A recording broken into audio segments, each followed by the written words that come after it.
Welcome to the Get Over Yourself podcast. This is Brad Kearns. And so I really do have a special place in my heart for folks who are trying to make the big leaps because it is difficult, it is lonely, and you're not sure you're going to make it.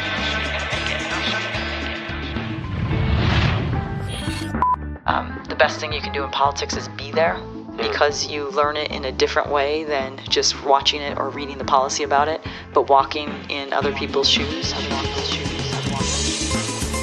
Hi, listeners. I'm very excited and honored to bring you this incredible opportunity I had to interview in person the amazing Amanda Renteria. She ran for the governorship of the great state of California in the 2018 election. After this fast rising political career, an incredible backstory that we get into from start to finish. Oh my gosh, it was just an enlightening, incredibly inspiring interview and connection with this lady. We were talking, getting all warmed up before I hit record. I promised you on this show that we'd record the stuff that we talk about off the button, but here's my first meeting with her. We connected immediately. She welcomed me into her home without that crazy pre-screening that most politicians do. And here we are sitting down, looking at the Mexico flag and rooting for the team and talking about their chances at the World Cup. And you are not going to believe this story. It's the American dream times 10. She's the daughter of former migrant farm workers in the Central Valley of California. She found her way to Stanford University and later Harvard Business School, just rising up the ranks and knocking off these goals. Some of the stuff is almost too good to be true or too hard to believe, where she's at Stanford and decides to go try out for the defending national champion basketball team, and later the softball team. So that little aside into her athletic career, which I wasn't really aware of. I knew about all the political stuff. I tried to do some preparatory research, but I'm like, come on, are you kidding me? You're not going to believe this story. And it's so wonderful and inspiring. She worked as she was the first Latina Chief of Staff in the history of the United States Senate. And she has all these other interesting firsts, but definitely a down-to-earth lady with her heart in the right place. She's raising little kids now, getting them into immersion Spanish school to honor her heritage and have a great experience for the kids here in California, taking a little breather on what's next for Amanda, because she's jumped around, done little gigs like running the state of California's Department of Justice and 1,000+ employees, an $800 million budget. So let's hear what Amanda has to say about her journey and some really beautiful insights about the importance of representing all the people in politics and democracy and all these wonderful common sense things that we've seemed to have forgotten today in this age of craziness and conflict and controversy. A great interview with Amanda. I hope you enjoy it. Okay, Amanda Renteria. Other people say Renteria. Renteria, or my grandma used to say Amanda que manda. Amanda que manda. What do you want, or what are you sending? Amanda who demands. Oh, okay. Manda demands. Right. So for those of you who didn't see her politics video, that was her opening line. I thought it was funny. You got me watching the whole video. And here's this lady running for governor, coming out of a humble Central Valley farm town beginning, heading off to Stanford, which is an improbable journey, then off to Harvard Business School, and then going right into this career in public service. And boy, I just said, you know what? I want to get her on the podcast, tell your story. We got warmed up already before I hit record, and I promised my listeners we talk about the stuff that goes on when we're not recording. So I'm like, let's go, let's do it. So the first topic, of course, essential to discuss, Mexico's chances in the 2018 World Cup. We saw this incredible start, and then they lost to Sweden the day we're recording this. But what are we thinking? Can they go all the way? Can they go past round 5 for the first time since ever? I think they can, yes. It depends on what team shows up, right? I mean, the team that showed up this morning looked so different than that team in Germany. And certainly expectations are high, but I mean, these guys are professionals. They know how to work under pressure and work on expectations. But, you know, I think it was an okay one because it was a rude awakening. You got to be there every single game. I mean, this is the World Cup. And so I feel good about it, actually. I think they also saw something a little bit different in the other team. I mean, Sweden looked great. They put it together. They look very different than in some of their other games that I've had a chance to watch. So we'll see. But I like Mexico's chances. I mean, I think Ochoa is solid. Oh, he's the best. And that'll make a huge difference. Yeah. My son's like a soccer fanatic, which is so interesting. He was a basketball player all the way along, but him and all his buddies, including these football stars from high school, they're obsessed with soccer, and it's the best show. And like we sit back now with all these traditions in America, like the NFL, which is a stupid sport where I don't know how long we're going to tolerate these guys getting pounded and having a lifetime of suffering just to perform for us. It's like gladiator age. And then you have baseball, which is so boring. There's no way it's going to survive. It is not going to survive. And then you have No. I played softball in college. And what I will say, it's more interesting than baseball, right? So I just want to plant that seed a little bit, that it is more exciting than baseball, actually. It's just, I don't know why it's different. It's just fast action, those pitchers, he was talking about the significance of the World Cup and how, this myopic view in America where we think the Super Bowl is a big deal. And this thing is so much grander on scale. And the pressure on those players, Ochoa, is literally the entire nation is counting on this guy. And there's nothing to compare. Because even with the Super Bowl, we got people and our fans in the different cities, and they want to see Tom Brady win, or they want to see their team win. And half the country doesn't care. It has great ratings, 100 and something million watch. But this is in these countries, there's not a lot of other things going on the sports world except for their team. So I can't even imagine the pressure of these guys, and probably see some tension out there and, tightness accordingly. Yeah, I think it's just wonderful to have the world watching incredibly talented people play a sport, right? And every country gets really into it. And I think this is new for us as Americans still. But I love that it's existed. I've always loved it. I love the culture of it and how excited people get. But yeah, it's a big stage and everybody's watching. And there's becoming more and more soccer, I think, fans here in America. Certainly my kids watch it in a different way than I did when I was younger. And I think that's a good thing. It's more international. It's bringing our world together. It's simple. It's easy to play. You don't need to get a set of golf clubs and a membership somewhere. You kick the ball around. That's right. Here's to the future of soccer. Did you say you were a college athlete? I was. I played basketball and softball at Stanford. You played basketball and softball? I did. Strangely, I didn't actually intend to really play sports when I got to college, when I got to Stanford, because I knew how difficult it was going to be just to make it through academically, coming from the school and the place that I came from. So when I went in to talk to my academic advisor, I happened to mention, how am I going to pay for this thing, right? I was so fearful that my parents at any moment would have me go back, because it was a big stretch for them, right? A Mexican immigrant father, a mom who was in the schools, pretty conservative Mexican parents, and the idea of me going 4 hours away was quite scary.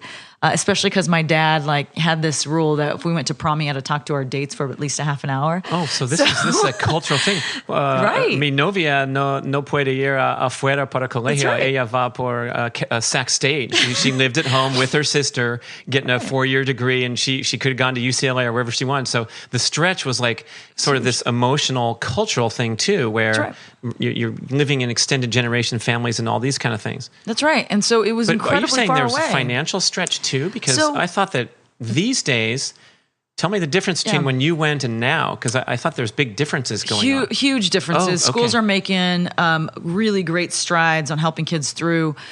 It wasn't quite like that when I went. It was $22,000 a year, which was the biggest number I'd ever heard of. And, for me, I also just didn't understand that when you graduate, you have loans. And I was so fearful that I was so blessed that my parents did let me go. And then I was so fearful at any moment they would make me come back. And when I heard that I was going to have loans, or that I was going to get the tuition and I was going to end up graduating with loans, I thought, if my parents find out about this, then I'm going to have to somehow go back. Here's their daughter at Stanford about to get in big trouble because she pulled some loans. Oh, my goodness. Right, but it was more naive, right? I didn't know. And And so when I asked my academic advisor, well, how can I pay for this whole thing? And she sort of looked at me a little bit like, don't worry about it. You're going to be fine. You're going to have a Stanford degree. I was like, you don't understand. In order to get the Stanford degree, I have to figure this out. And sort of as she's talking to me, she says, no one really gets out of college without loans. But, except for athletes. And I said, great. Oh, where do I go? I have a good handle. Yeah. Send me to the #1 basketball program in the nation. Not only were they #1, but what are you, about 6'1", Amanda? I think so. In my head, I'm about 5'5" on a good day. Okay, so she's at Stanford, not Eastern Baptist College of Minnesota. That's right. But you're. I like your style. You're dreaming it up. You're the thoughts are processing when she talked about the you don't know any better, right? And so I thought I can walk on and figure out a way to earn this. And so so I show up on the day where trials are supposed to be, and I show up and nobody is in basketball gear, right? They're in like their running shoes. I have my high tops on. I'm ready to go. And the coach comes out and says, "Great, I'll meet you at the track." And at that point, I sort of kind of look around and realize, all right, everyone's in running shoes. Now I get it. We're going to the track. We're not playing ball. And well, as it turns out, you go through conditioning prior to being able to touch a ball. You can touch a ball on October 31st by NCAA law. But that means I have to actually make it through a conditioning program in order to even make the team. So for me, I'll never forget the moment where, we're doing these sprints, right? These dashes in order to see how fast we are, and like all the shoes line up, right? And I look down and you sort of kind of laugh now, but not all of them look the same, right? One is not like the others. And so there I am doing my first day of sprints baller in like my basketball shoes while everyone else has their running shoes on. But I made it. I made the team. And then I ended up, it was, by the way, I was walking onto the defending national championship basketball team. That's right. That is unbelievable. So they needed a scrappy 5'5" guard to blend the roster out? Well, I'm not sure they needed it. Perhaps they just saw hustle and a desire to really just work hard. And so Tara was wonderful. I ended up making that team. That's Van de Veer. She's a legendary coach. She is. She's fantastic. You know what I have to say about her? I sent her an email, and she answered me in a very long and thoughtful manner. I thought my chances were just like my chances with you to sit down with a California gubernatorial candidate. So I'll never forget it. Yeah. Oh no, she's and she was great. So from there, I ended up I was still playing in a summer travel team for softball, and. And during the summer between my freshman and my sophomore year, the Stanford coach actually tried to recruit me, and my coach said, she's actually at Stanford. And so I played my sophomore year, I played softball as well. And then by my junior year, I earned the scholarship, but I had to move over to softball. And so I ended up getting that athletic scholarship. I still had some loans from my first year, but I somehow figured out a way, and my parents didn't make me come back. So in the end, I ended up being a 2-sport athlete there and loved it. And I can't imagine not having played college sports. So as it turns out, I'm really glad the path happened the way it did. So back to high school. You're in a small town, Woodlake? Woodlake. Yes, heard of it. Oh, excuse me. That's the name of the boulevard in Los Angeles near where I grew up. Never heard of it. Sorry, but it's a south of Fresno farming community. That's right. Rural. Yep. So I can't imagine you were exposed to anything near the level of competition that you faced at Stanford. This travel team, was that kind of a larger Fresno area where you're playing against some other good teams, or what did you do? Yeah, actually, it was a fantastic, we were called the Visalia Spirits, a fantastic young, scrappy team. And this is basketball or softball? This is softball. And we were in the National Fast Pitch League. And we ended up, strangely, the Central Valley team ended up getting, I think it was fourth or sixth, I can't remember, in the National Fast Pitch World Series in Colorado. So to some degree, I had some exposure to this. But that story too was quite unusual because it was a bunch of young, middle of nowhere, skinny kids who weren't supposed to beat the big teams in LA or Arizona.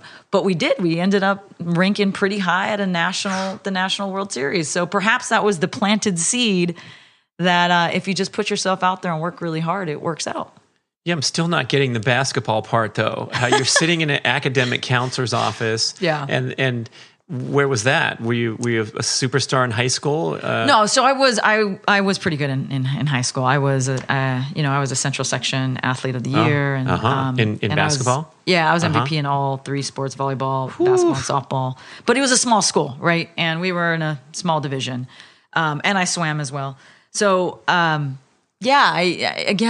you grow up in middle of rural America, you don't really necessarily see the competition outside. You don't know you can't do these things. So to some degree, I guess I just believed I could if I tried hard enough, and it worked out. So what about the academic side? Because you're still like you mentioned briefly, and I want to know how this works too, where the concentration of academic talent or academic rigor is at the elite private schools around in the urban areas. And I know the colleges, especially Stanford, can do whatever they want. They don't have a scale to go by. I imagine they're trying for diversity and incredible stories like you, but it's likely that you didn't have the same rigor of AP and the stuff that some of these young students are being exposed to that are going off to the elite schools. Yeah, and that's a really quick lesson you learn the minute you walk into your first class. For me, it was my calc class where I walked in and, we still had chalkboard. And I looked at the board and I was like, all right, so I know Spanish, I know English, but I don't know that. And after class, I went up to the professor and I said, I'm not exactly sure what you were teaching and I must be in the wrong class. Can you tell me where your intro class is? And, confidently I said, can you tell me where your intro class is? And he looks at me and he says, this is our intro class. And that's where it all comes crashing down, right? And so that day he put me in touch with the TA. And so the TA gave me an entirely new book. And so every single time I went to class, before class, I would go to the TA. I would take basically work out of a different book, go to class, after class, go back to the TA, work out of that different book until we caught up. But wow. I won't forget sort of that walk from the TA's office, with the big extra book in my backpack on the way to the dorm room and realizing I can't tell my parents this, right? I don't want my roommate to know this, and how incredibly lonely you feel at those moments. But when you come from the place that I come from and you recognize that I had to prove something, not just for me, but for everyone back where I grew up, that I can't mess this one up. That's really quite inspiring because it almost feels like you have a whole community helping you through. But there's no doubt that leap, and it really is a leap, that first year was so incredibly tough. So when people talk about, I had such a great time in college, it was wonderful. I can't quite say that. Did you rush? Yeah, right. I rushed from the tutor to the regular class. In fact, I did every day. And that was hard. And so I really do have a special place in my heart for folks who are trying to make the big leaps because it is difficult, it is lonely, and you're not sure you're going to make it. But that's our pull quote, by the way, for our audio engineer, Brian. That's beautiful. There is a special place for those people. And I imagine someone in admissions saw that potential in you and saw that diamond in the rough, what have you, just due to your location. And was there a lot of people in that boat? I mean, were the athletes apparently not quite up to academic standard, or was it? I mean, you said you felt lonely and isolated, but you're saying everyone was dropping into that class and had better calculus training than you had? And some of this might just be that you're in your own space, right? So it could be, and I did peer counseling my junior year at Stanford to try and help other kids who might have, or other students who might feel the way I did when I first arrived. I don't know, right? I only imagined that everyone else was doing so much better, right? Mm-hmm. I'm certain that not everyone else had an extra book. Mm-hmm. That was the sort of validating point. But certainly places like Stanford, certainly trying to be an athlete, actually, and you see this with quite a few athletes that go into college out of high school, and I've since had a lot of mentees who have tried to make that jump too from high school sports to college sports. That too is a difficult road when you're at the top of your game and then you realize, oh, I'm not even at the bottom. I had to like dig out of the hole. I mean, those transitions are real. And I'm just lucky that I went through it. And part of my goal in whatever I do is to try and make that path a little bit easier for that next person, right? No, let me ask you, don't answer if you're uncomfortable, but did you get exposed to that other side of that coin that we hear so much about today, where we have this elite place, where we have people who have had great privilege and perhaps some helicoptering going on and perhaps some mindset forming that they're special and better than the run-of-the-mill in a world like that?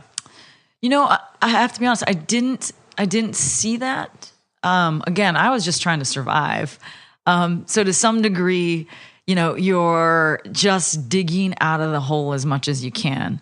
Obviously, when it came to the discussion of graduation, and I remember this is where some of those discussions bubbled up, which was people were deciding, what are we going to do when we graduate? And for me, the message was so clear. I couldn't just do whatever I wanted to do, right? I had to figure out a way to make money to pay off those loans for my first and second year. And so I couldn't just be a teacher that might not be able to have the salary to actually pay debt. I wanted to make enough money so I can figure it out and become an adult. I think that part was a little bit real, and where all of a sudden I realized that some people didn't have those same questions, right? That truly you can be anything when you graduate idea. Yeah. I'm going to go watch the World Cup, man. It's going to be awesome this summer. Yeah. Right. Yeah. That just wasn't part of my conversation. And that's where it came to real for me between me and my classmates, where it's like some of us could really do whatever we wanted afterwards and some of us couldn't. But heck, I was so blessed that I made it through, graduated with honors. But I was just thrilled to have graduated that. In some ways, I didn't even pay attention much to that. It's only in retrospect, as I look back on it, that I recognize that there were different paths for some of us. So when you're, let's say, going back home and visiting or engaging with family and friends, did they understand the significance, or did you feel differently now that you've been exposed to this new world where there really is never going back to your childhood and that perspective where you're in that bubble? Now you've broken out of the bubble. Now you're returning, or you went back to go teach in your hometown, right? I did. I went right back into the same classrooms. How about that, listeners? Come on. I know. It was fantastic. So throughout the course of my life, I've generally gone back home, whether it's to refuel, or just touch down again and remember where I came from. But I've actually gone back a couple of times. One was to go back and teach in my own high school. When I ran for Congress, I went back. And in the governorship, a lot of my stories were about where I grew up, whether it was talking to farm worker women or clean air and clean water in some of the places that are having the toughest time, or whether it was talking to volunteer teachers who are actually trying to help incarcerated youth make sure that they can reenter again. I think that's a key part of why I'm so motivated and inspired to keep going and doing whatever I do to try and help, is because I'm never that far from where I grew up. And I have to say, every single time I go back, I think I become a better person for it. I learn a little bit more of the different worlds I've been in. When I ran for Congress and recognizing that Washington, D.C. and policymakers are so far from folks at the door is an important understanding if you're going to stay in public service, and that our role in public service is to make sure that we are actually on the front lines and connecting with the people that we're actually trying to build policy for. So I take and learn so much more every single time I go back. You know, that is kind of weird how that's set up, because the congressman is heading off to D.C. and mixing with other congressmen. We had, when I lived in Placer County, we had John T. Doolittle, who had the highest ratings as the worst environmental. He had all kinds of records that he set, but he was in Congress for 22 years in his district. And so he was so entrenched in D.C. that it's hard to imagine. I don't even know how much time they spend back in district, but you have that natural disconnect where, I don't know, you're counting on someone to tell you what it's like back in your hometown. Well, that's right. And your district changes too. Oh, yeah. Right? I mean, demographics change. I mean, we just saw this last night in the New York race where Crowley lost to a young 28-year-old hustler, right, going door to door. the demographics change, the electorate changes, and the issues on the ground, most importantly, the issues on the ground change. And that's the piece to me that was so prevalent, which is people didn't know who or what policies were affecting them. But that also means that politicians didn't quite know what or wasn't really affecting folks on the ground either, if that conversation was never happening. So I will continue to recognize that I grew up in this place that raised me to believe I can do anything and be anything. But it also raised somebody that's supposed to not forget where they came from, right? Okay, so then we have, it brings up a question, like here you did this, you had that support from your hometown, your family. Why don't we see this pattern more commonly? Why don't we see 4 kids from Woodlake every year going into Ivy League or what have you? Well, that's interesting. Times a million, obviously. That's right, because when I ran, it had been 16 years at that point that anyone had made that leap from Woodlake to Stanford. And I happened to be speaking at a fundraiser, small community kind of fundraiser. And a young junior, Latina young junior, heard me speak, heard me talk about the fact that, you can make it, actually can see it, right? Can see someone who's done it. And she applied and got in. And the reason I mention that is because you got to see it to believe it. You got to know it exists. You got to know someone like you can do it. And have a visceral experience with that person rather than a magazine article. That's right. Yeah. And to see that you're not that different. I mean, right? The YouTube video was great, your YouTube candidate video, but to have you come back and engage with the girl in person, that's got to be a lifelong, lasting impression. I read an article that said kids, if they're exposed to a college campus and you actually walk around on the campus, they can see themselves there, but it's really hard to see themselves there without that physical experience. So I remember reading that article and I took my son and I took note. We visited like 27 college campuses. Yeah. And then he decided he wanted to go to UCLA when he was like 11 years old, and he got into high school and he applied to one school only. He just said the other 27 never mattered to him. It was just, but the exposure and that part of, so congratulations to that girl. But generally, what did you have that other people, what did you have that really had going for you? Was it innate? Were you born to be this person? That kind of thing. No. No. And in fact, I probably link it back to really that decision to first leave. And I had a lot of people that said maybe it's a little bit too hard for you, or maybe you should go to a local college and then go, right? These like high school counselors? Counselors. Yeah. And well-meaning, right? Yeah, totally well-meaning. But I had one teacher who pulled me aside and said, this isn't about you, but it's about this community, and that somebody like them can succeed at a place like that. What's the teacher's name? Dr. Shaw. All right, Who's my economics teacher. And it was for me, hearing that was real, right?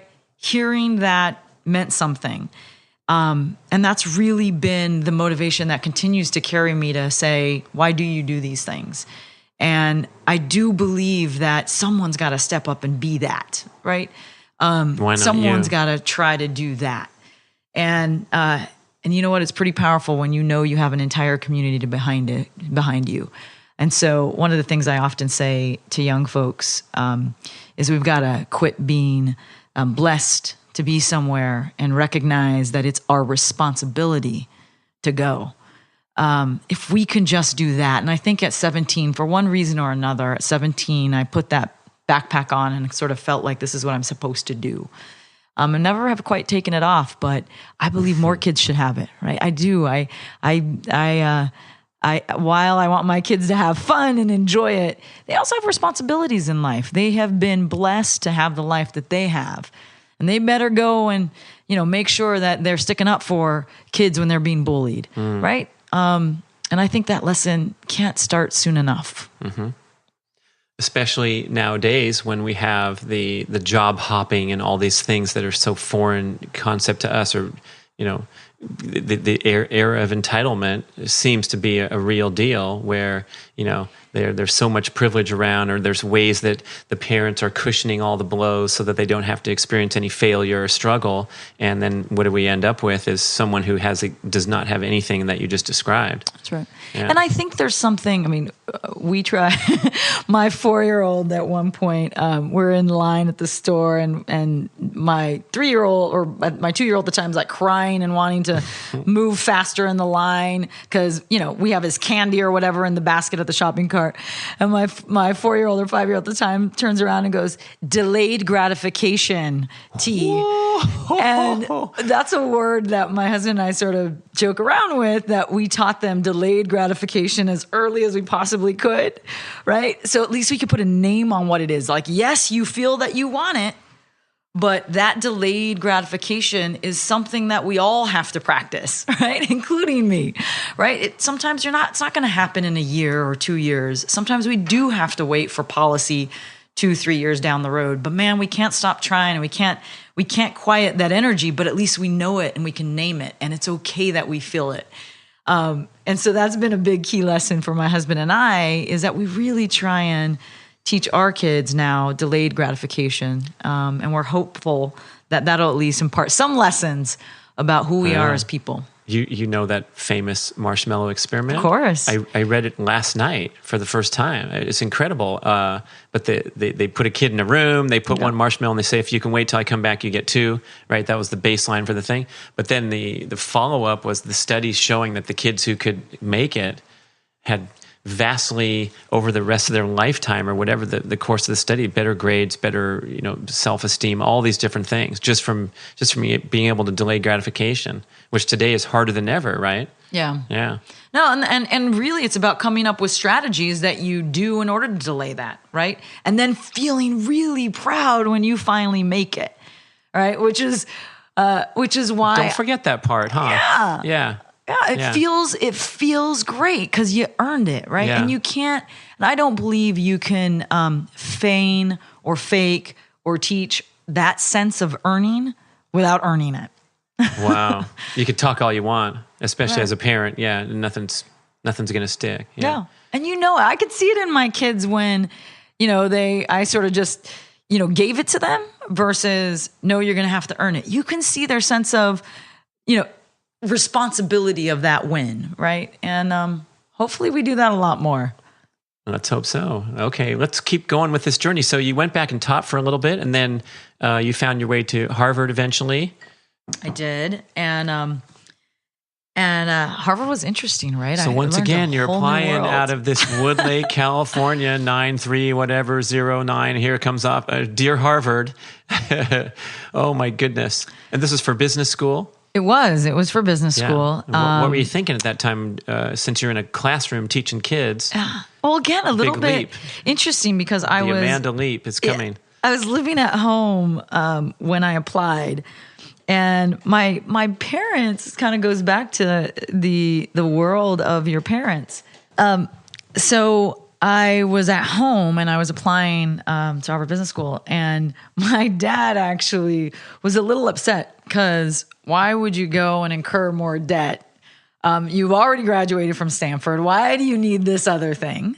So is this lack of understanding of the meal ticket part of the equation, or was it just sort of his viewpoint of being more conservative with your future or something? No, it's not knowing. Right? It's not knowing how important a master's is. Yeah.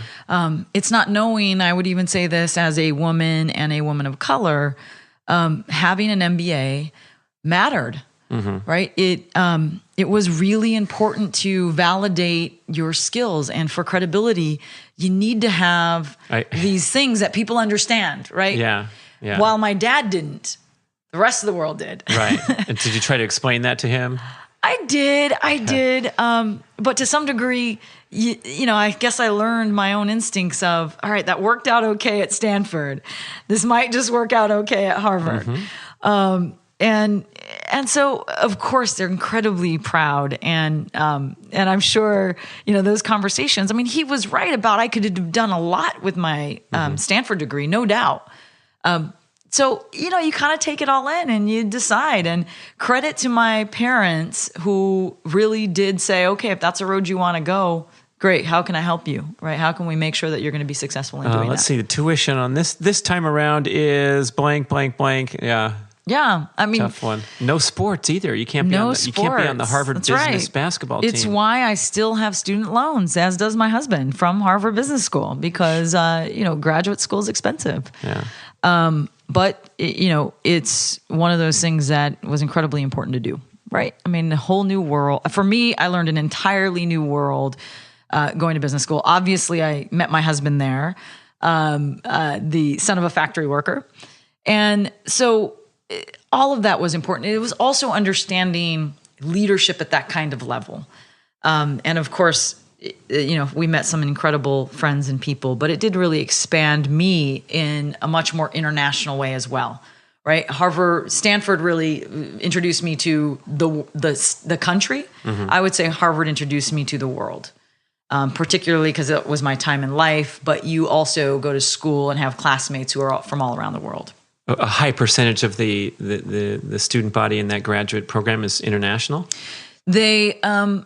more than in my classes here, right? So you're in school with, you're a class of 900 students and you go to class for an entire year with 90 of them. And you do hear about the different perspectives of where people live. I think the other piece is you are going to school with sons and daughters of ambassadors and so nothing feels, you become, that kind of language becomes comfortable, right? When people say, when I graduated from Stanford and somebody said, well, I was applying for a job at one of the financial institutions and they said, but Amanda, what are you going to talk to your clients about if you don't come from that world?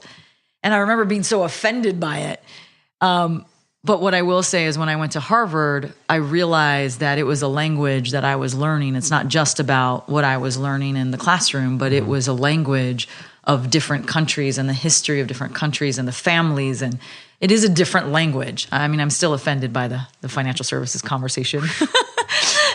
It's kind of it's going out the way of like, if you get a tattoo, you'll never get a job. And now it's like, if you don't have any tattoos, people are going to think you're weird today. Right. It's the opposite. So enough of that stuff. Jeez. But you know what? I will say this. I love as I enter new arenas. Yeah. When I went to Goldman, I asked, all the execs, okay, so what you are the books? graduated and went to Goldman? Yeah. What when kind of I job was at Stanford, I worked in the financial institution right out of Stanford. Okay. When I said some kids got to do whatever they wanted, other kids had to figure out how to pay loans. Yeah. When I went there, the first thing I did was ask executives, what books did you read? Wow. And partly it was because I wanted to be able to have conversations with people, recognizing that the things I might know or talk about, they probably didn't watch El Gordo y la Flaca, right? Well, growing up, they probably didn't watch, or they weren't on a Mexican dancing stage when they were young, right? I mean, I recognize there are conversations that I was going to have to learn how to have. ¿Qué es el gordo y la flaca? Porque mi amor llámame flaquito. ¿Es simpático o muy malo? Skinny. Oh, it's flaquito. Great. Okay, yeah. okay. But there's a variety show. Very really? popular variety still going? show. Of course. Check that thing out, man. Hillary Clinton was on it during the presidential campaign, she was. actually. Did you pull some strings to make that happen? I was incredibly scared to put her on there because it's a variety show, right? And on a presidential campaign, everything is perfectly timed, right? And you know exactly what's going to happen before anything happens. Well, now I'm on a leading Spanish-speaking, variety show. It's live, and I'm not sure everything's going to go as expected, right? Especially because it's supposed to be. They're supposed to have surprises within the variety show.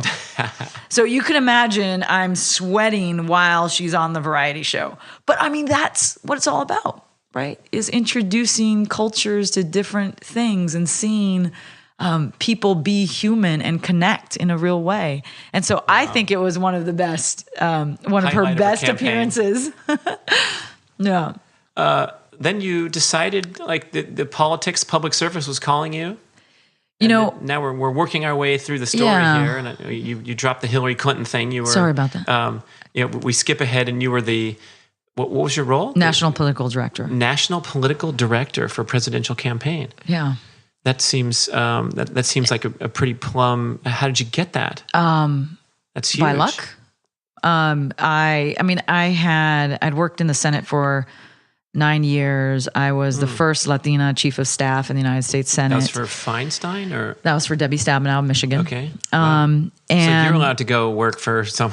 You don't have to be from Michigan. You can just get that gig and. So it's interesting. I was working for Feinstein, and Michigan was in a tough time when I moved over. We could see that the auto industry was beginning to weaken. And economically, the Midwest was really, just to some degree still is, but it wasn't quite as bad back then because their main industry was beginning to weaken.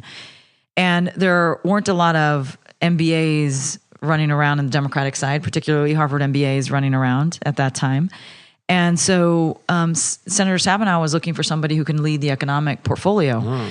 She was on the banking committee and really had a lot more of that kind of portfolio. And so I heard about it and I put my name in for that.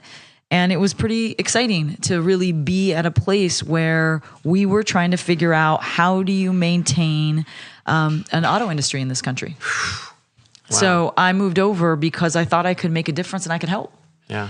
And that my skills matched the need for her at the time. And man, I enjoyed working for her. She is an incredible woman. And I believe that when you have more people like Senator Stabenow, who middle-class woman, didn't grow up in a political family, when her voice is at the table, it makes a difference for what kind of policy we have in our country. And she made me believe that I wanted to help her have a bigger voice, as much of a voice as possible, because it made me believe in our public institutions even more. Wow. Oh, so when you're in that role, now there's an opportunity to go on a presidential campaign? So I got to know a lot of people in that role. I was on a lot of the chiefs, sort of the chiefs lists, but also just the events that they had.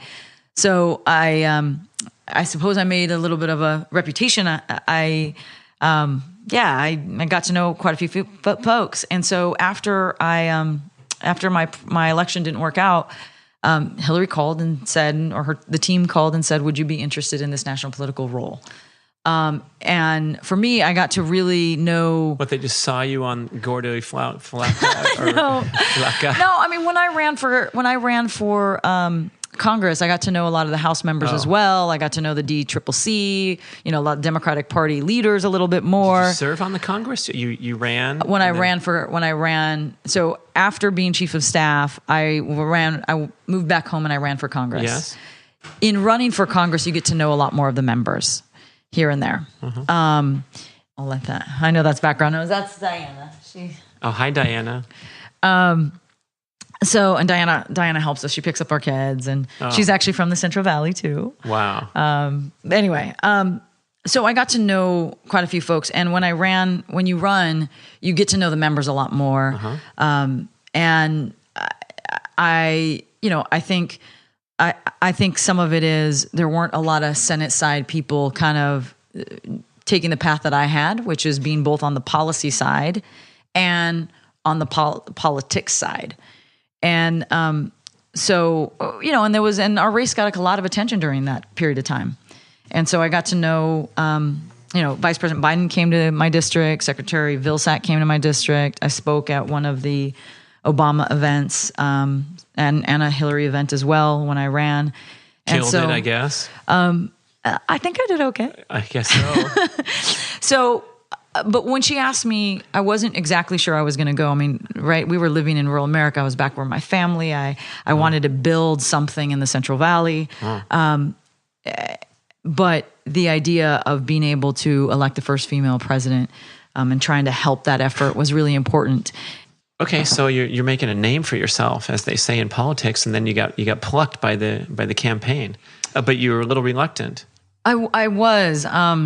And I think I've always been a little bit, I've always kind of gone scalability, local, right? And I've kind of bounced back and forth, and I wasn't sure I was ready to do it. But the part for me that was real is running.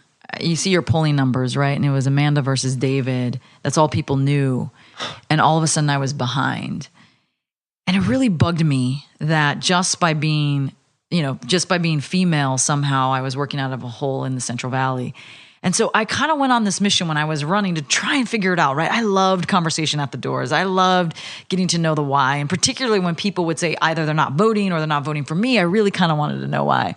And I'll never forget a conversation I had with what was my base voter, older Latina woman, who said, mija, you're great, but I'm going to vote for him, right? And I said, ¿por qué, right? And we had this conversation, ¿por qué? ¿Por qué él? And she says, because, mija, you're just like us.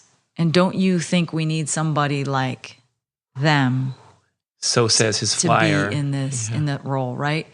And what struck me is that what was hard is that when she looked in the mirror, she didn't think, right, that what was looking back at her could make that difference.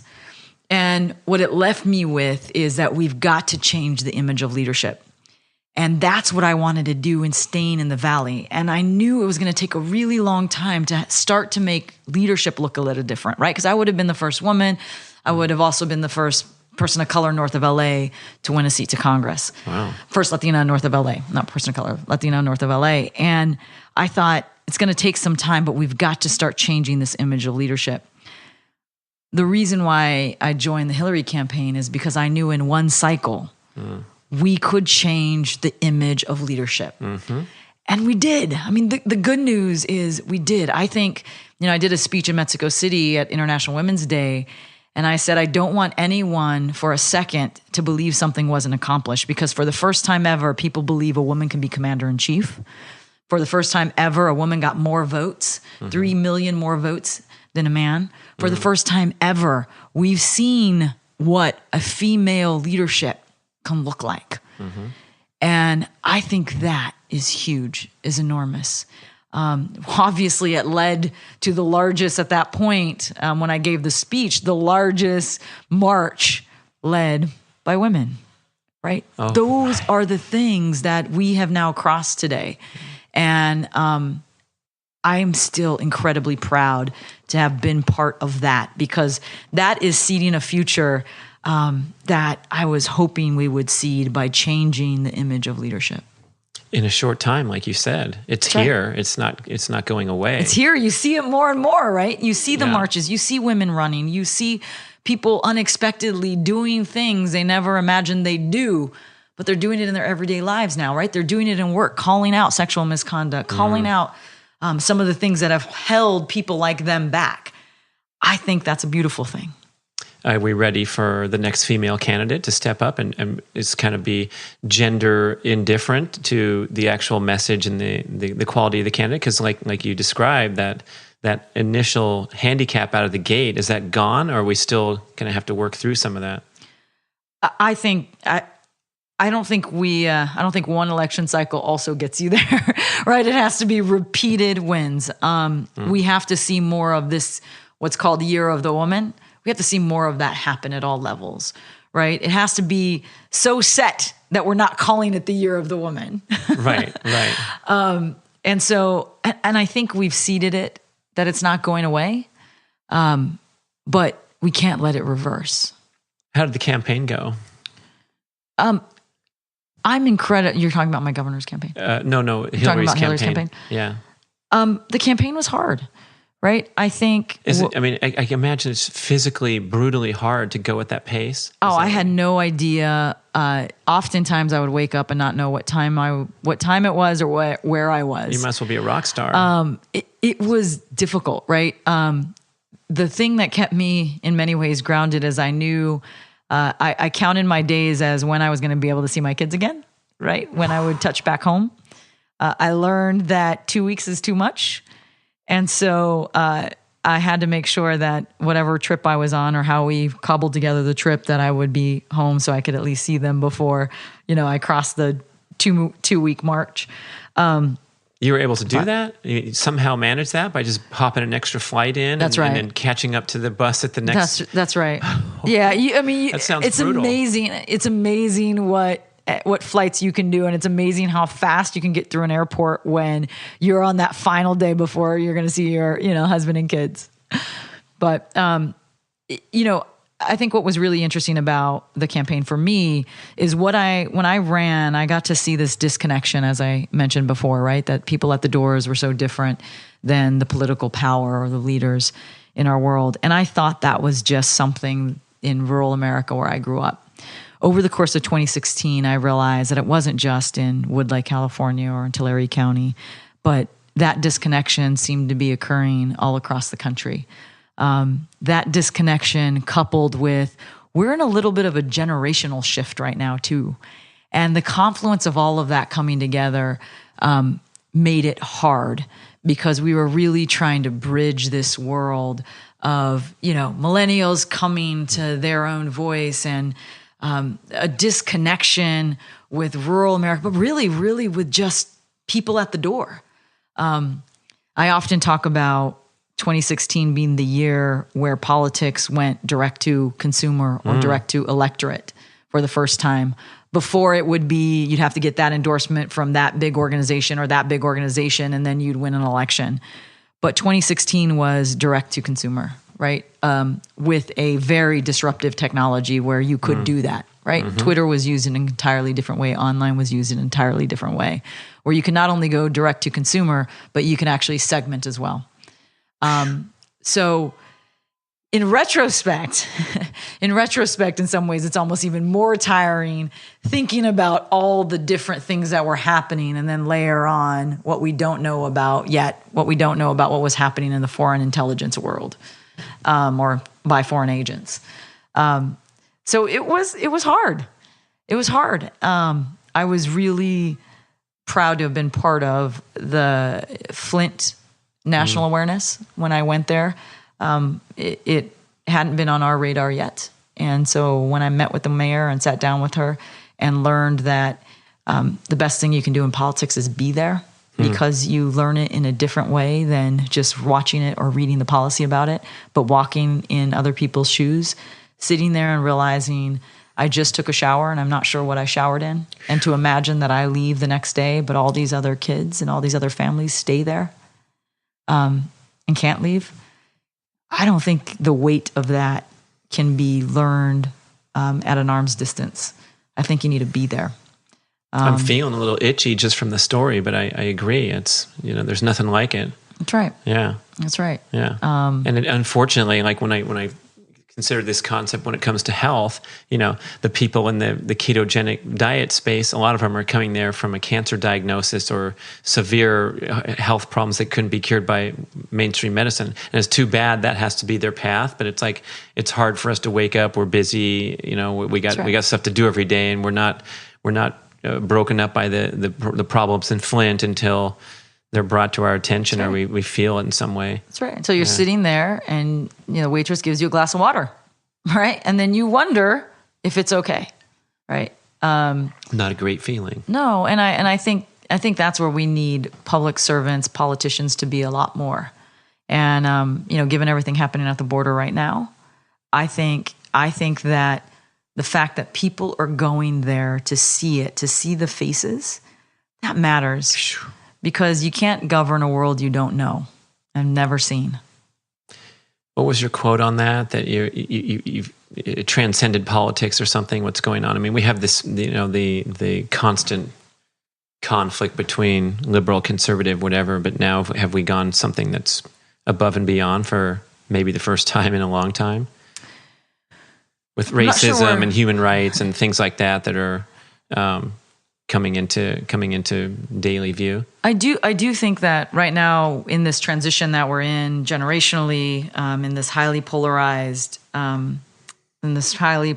political arena we're in right now, I do think we're going to get back to the specific issues again, where we can build coalitions around really important pieces, right? That just at the very basic level, mothers, fathers should not be separated from their kids, right? Just at the very basic level, when kids are in school, they should be safe, right? And I think my hope is, because I'm an eternal optimist, my hope is that we will be stronger in those values than in our party. And I think that's an important piece to get us on the right track. And I see it going there, or at least my silver lining, what I try to see or seek is those moments where you can see that's happening. And I hope what we do is we don't think about it, oh, I'm crossing over a political line for today. But I hope we think about it as, no, I'm actually joining a common value. Right. And let's move from there. Right. Very well said. I like that. Yeah. I just heard Deepak Chopra talk about the things on his mind, and he's very troubled by the collective dysfunction of society and these other things. And he actually put a time clock on us that if we continue down our current path, he gives us like 30 years until we become extinct through all the mistakes we're making. But then the next breath, he said, as the collective consciousness grows, as we realize we're kind of screwed with this climate change thing and so forth, and whatever else is going on that's really hitting the consciousness, says the collective consciousness will grow and we'll turn everything around. We'll right things. So that's the optimist part. It is. 30 years is a pessimist part. It might be a realist part, but we don't want to go there without the other side of it. Like, okay, let's wake up. Yeah. And you know what's really, it's fascinating because in my political career, I was able to go to other countries on behalf of the United States Senate, right? And you'd imagine that when you're talking to world leaders, they're talking, you wonder what their questions are. And they always revolved around one thing. It wasn't about our movies. It wasn't about our innovative products. It was, how did our democracy, how did our public institutions survive moments of controversy? That's what they wanted to know. How did our public institutions survive moments of controversy? And that to me is a little bit scary right now, right? Because we're testing it, right? We're testing the justice system. It's why after the election, I was so honored to be chief of operations at the California Department of Justice, because I do believe that our public institutions must sustain as they always have. And so while we're getting our act together as a conscious, as he would have said, what are our public institutions and how are they surviving? Because that is what makes us different than countries around the world that have fallen. So these little gigs are coming. You must have a good agent, or someone's looking out for you. All of a sudden, you're running this huge DOJ in California. And then tell me how that went, and then when this pot started boiling about the gubernatorial race. Yeah. So, I've always loved public service, so it was a real honor to work with so many incredible people at the California Department of Justice. My job was to really help the Attorney General set it up for what we knew in the short term was going to be an onslaught of really attacking our underlying laws and values here in California. And so in the short term, how do we reorganize to really be ready for that? And then second, how do we put in place a operations that is ready for the next generation, right? That's ready for the next 10 years. Everything from before I got there, you had to send in your resume. Pretty tough to get young people to come to DOJ if you got to send in a resume, right? And we weren't on Facebook and LinkedIn and some of these other like social platforms that really are hitting our younger generation. So we changed some of those things, right? In order to make sure that we were setting ourselves up for the future. Watching, though, the gubernatorial race and recognizing that some major conversations were being left out was hard for me to watch from the sidelines. The Me Too movement, the women's movement wasn't really being discussed. A new generation, and what are we doing to inspire an entire new generation? The fact that what were they going for instead? The fights were over. The fights were over who used their political power to get more money at the time, right? As opposed to really trying to steer public service in a new direction, which is what I believe we need right now. And I felt like I couldn't just sit on the sidelines and watch that. I wanted to do everything I could to, I often say there's nothing worse than being ignored, right? Nothing worse than being ignored. And the idea that this women's movement was completely ignored, the idea that we're in the most progressive state, or call ourselves the most progressive state in the union, and the Central Valley was largely not discussed. The fact that we have some of the poorest areas and underserved areas in this state and in this country was largely left out. you can't sit back if you can do something about it. And so I felt it was important to pull the conversation to make sure that we were truly empowering people, to be a part of that conversation, to be a part of the dialogue, and move policy into that. Because if we're not talking about it, we're not governing for it either.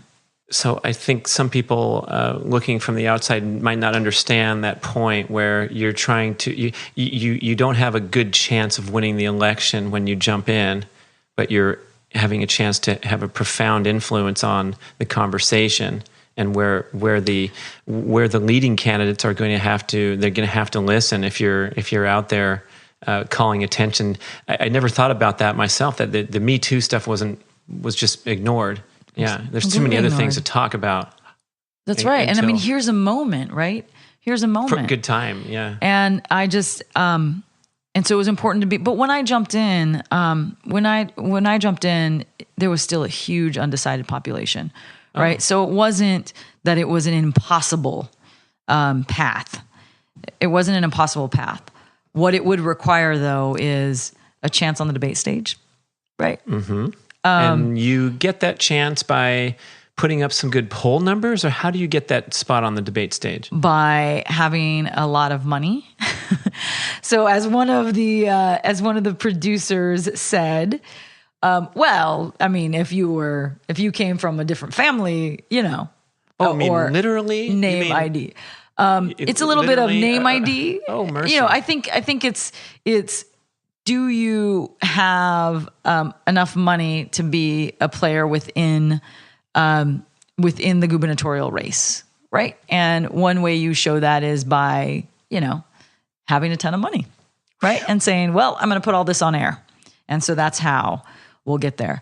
It's not about qualifications. It's not about would you be one, could you govern? What have you done to be able to prove you can govern? What if you have like variety show style talents? You can do the Mexican dancing. You're training your children very well. That'd be fantastic. That'd be fun. Yeah. I mean, it's about time for a change in these boring debates, these talking points, and the. I agree. When I ran for Congress, I wanted to have a Let's have a dance off. Yeah. I was willing to do some basketball. I mean, I've got a lot of variety here. I could do some basketball. I could throw a football. I could do some Mexican dancing. The only thing I can't quite do is sing. I'm a horrible singer.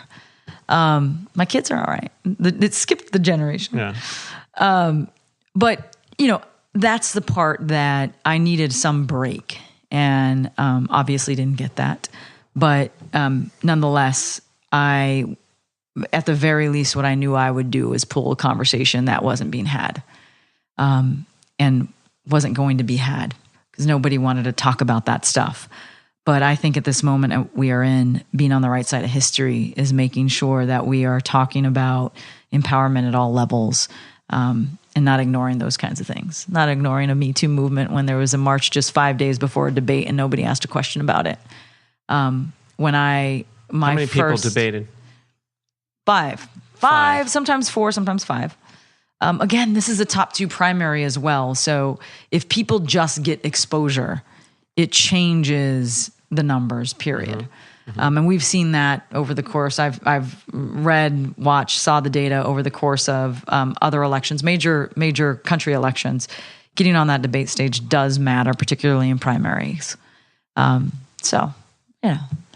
I'm shocked to hear that it's not a linear, that there's not some poll number that you can just get up to a certain ranking and get a spot. There is, but then they have to do it, right? Your name has to be included in it. And right now we're in a shifting of the polls where... Oh, your name has to be included in preliminary poll. That's right. So they have to actually ask you about it, right? So polling is going through its own, I mean, as everyone has probably seen and noticed, polling is going through its own understanding of how do they actually measure today. Again, we're seeing that some of the most recent elections in Virginia and et cetera, people won that weren't expected. New York last night, people won that weren't expected to. Yeah. And unfortunately, the way the system and the establishment of it, status quo of it works is one feeds the other, right? So the folks who were doing the debate say, well, you're not in a poll. And for some of them, it was just being in a poll. It wasn't a number. You're not in a poll. And then the pollsters would say, well, you're not on the debate stage. So you're sort of stuck. I think there's probably some truth to some folks who said you should have jumped in earlier. That might be true. that might be true that we could have moved things had I had a little bit more time. It would have been cool to do like a YouTube video of you answering every question in the debate and like patching together the actual debate and then just cutting in like one of those, one of those bloopers on YouTube. But it'd be pretty powerful because now you can actually do stuff like that. Yep. And it's sort of funny, but it's like, what else can you do if you're on the sidelines except be out on in the parking lot? Wow. That's a tough grind though. Yeah. Okay. So you didn't get in the debate, but you did a full on campaign. How did it go? I feel fantastic about what we were able to do and the folks that we were able to inspire and the stories we were able to tell. And my hope is that we have seeded all kinds of future folks who believe they can be at the highest tables in our political leadership discussion, that their issues matter, that they saw they can do it. That leadership doesn't look like... that leadership, I should say it this way, that leadership can look a lot of different ways and that you can run campaigns a lot of different ways and make an impact. And that's my hope, is that people see that. But I don't know what's next. Oh. I don't know what's next. What are you doing now? Catching your breath here in Silicon Valley? You're back within a stone's throw of your old school there? I am. I get to see my kids. And, being real, right? I'm in a relationship where my husband and I both have our own careers. And to some degree, he wasn't able to take his work careers as much as or his work trips as much as I was. And we've talked a lot about this. It's time for him to do all the conferences and everything that he needs to do because I can be a little bit more reliable and home and, as we call it, first parent. So, but... I never really took time to think about after my campaign, when I got a call from Hillary, or after the Hillary campaign and the Attorney General called. Did you really get a call? Like that's how she just called from you the one day? campaign. From the campaign. Yeah, I got a call from the campaign. That you have to recruit, right? So the campaign called. And did you have to go interview, or is there sort of like a song and dance here to make sure? Yeah, no, I interviewed interviewed on the phone, and then I sat down with her as well. And incredibly, it's funny, when I sat down with her, we talked a lot about how to make sure... Basketball at Stanford? No, we talked a lot about my kids, and how to make sure that I raise good kids. We were talking a lot about that. Wow. Which says a lot about her, because that is top of mind, right? When you think about moving your entire family and being on a campaign, et cetera. She had the foresight to recognize that piece was really important for me.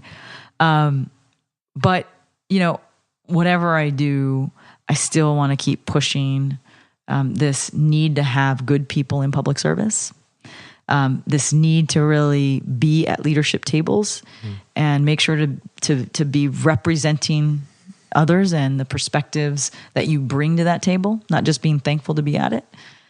So we'll see what's next.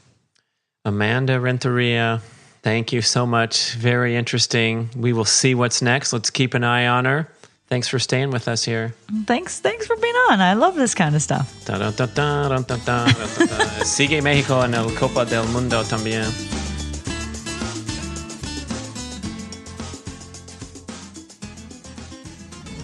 Hey, have you heard of genetic testing by now? You probably have. Yes, for the first time in history, we are able, at a simple and affordable transaction, to basically spit into a plastic tube, mail it off, and find out what your genes are all about. I love working with DNAfit.com because it's so simple.